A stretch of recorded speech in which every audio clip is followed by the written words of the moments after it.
ہر بڑی چیز سے پہلے اس سے متعلق سیکھنا ضروری ہوتا ہے تاکہ ہمیں پتہ چل جائے کہ روزے کے اندر ہم نے کیا کچھ کرنا ہے کیا نہیں کرنا۔ انشاءاللہ عن قریب رمضان المبارک کا رحمتوں اور برکتوں والا انتہائی عظیم مہینہ شروع ہونے والا ہے، جس کے اندر دو بڑی خاص عبادات، دن کے وقت میں روزہ رکھنا اور ساتھ میں رات کے وقت میں تراویح کا اہتمام کرنا۔ تو ہر بڑی چیز سے پہلے اس سے متعلق سیکھنا ضروری ہوتا ہے تاکہ ہمیں پتہ چل جائے کہ روزے کے اندر ہم نے کیا کچھ کرنا ہے کیا نہیں کرنا، اور کن چیزوں کی وجہ سے ہمارے روزے میں ثواب میں کمی آ سکتی ہے، روزہ ٹوٹ سکتا ہے،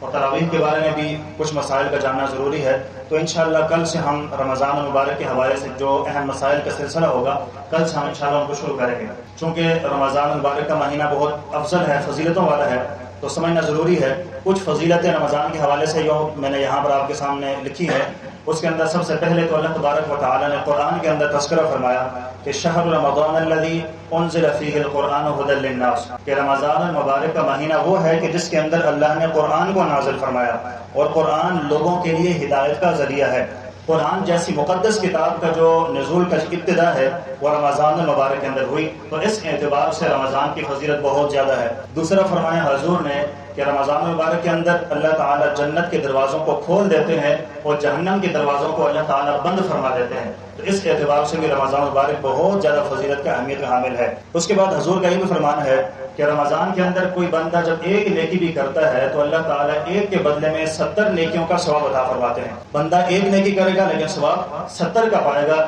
یہ بھی بہت بڑی اہمیت ہے۔ اور اس کے اندر رمضان کے اندر ایک رات ایسی آتی ہے کہ جو 1000 مہینوں سے زیادہ افضل فضیلت والی ہے۔ لیلۃ القدر خیر من الف شہر، اللہ نے سورۃ القدر کے اندر فرمایا کہ وہ لیلۃ القدر کی رات ہے کہ جو 1000 مہینوں سے زیادہ افضل ہے، تو اس رات کو بھی پانا ہے انشاءاللہ، وہ بھی رمضان مبارک کے اندر ہے، تو اس اعتبار سے رمضان کو پھر فضیلت حاصل ہوگی۔ دن کے وقت میں روزہ ہے، رات کے وقت میں تراویح کا اہتمام کرنا، یہ سنت مؤکدہ ہے۔ اور حضور نے فرمایا کہ یہ رمضان کا مہینہ یہ صبر، یہ ہمدردی کا مہینہ، یہ غمخواری والا مہینہ ہے، اور اس کے اندر لوگوں کا رزق اللہ تعالیٰ بڑھا دیتے ہیں، تو یہ اس اعتبار سے بھی رمضان بہت فضیلت والا ہے۔ اور جو بندہ کسی کو افطار کرواتا ہے تو فرمایا کہ جہنم کی آگ سے وہ اللہ اس کو خلاصی عطا فرما دیتے ہیں۔ اور میں نے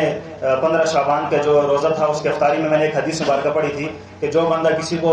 پانی صرف پلا دیتا ہے، اس پر اللہ تبارک و تعالیٰ حوض کوثر سے ایسا پانی اس کو پلا دیں گے کہ جنت میں داخل تک اس بندے کو پھر